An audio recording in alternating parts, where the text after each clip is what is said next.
Welcome to Expedition Bible. I'm Joel Kramer.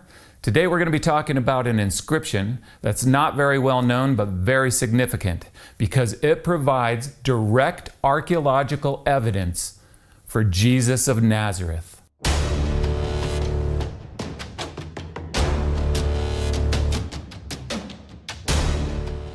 So there's an area that's located to the southwest of Jerusalem and about 5 miles east of Lachish.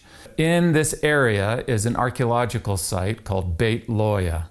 And within the ruins themselves and in the surrounding hills are many, many caves. And it's in one of these caves that has a fig tree growing out of it. You actually have to climb through the leaves of this fig tree to get down into the cave, where you can see on the side of this limestone wall this huge Greek inscription.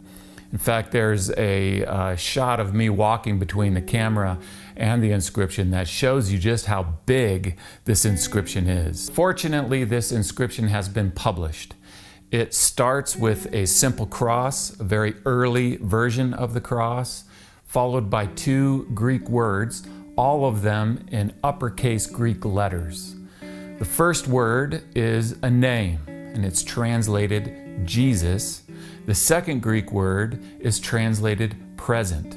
So this inscription is translated Jesus is present. There's another cross, a fancier cross, underneath the inscription that is believed to have been added later. The inscription dates to the end of the 2nd century AD, or maybe into the beginning of the 3rd century AD. So we're talking about the late 100s to early 200s AD. Very early inscription. It is at the very least one of the earliest inscriptions mentioning Jesus, possibly the oldest inscription mentioning Jesus. So now, why is this inscription underground in a cave?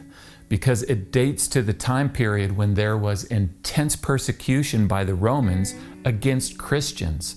So the church often met literally underground, as they did in this cave.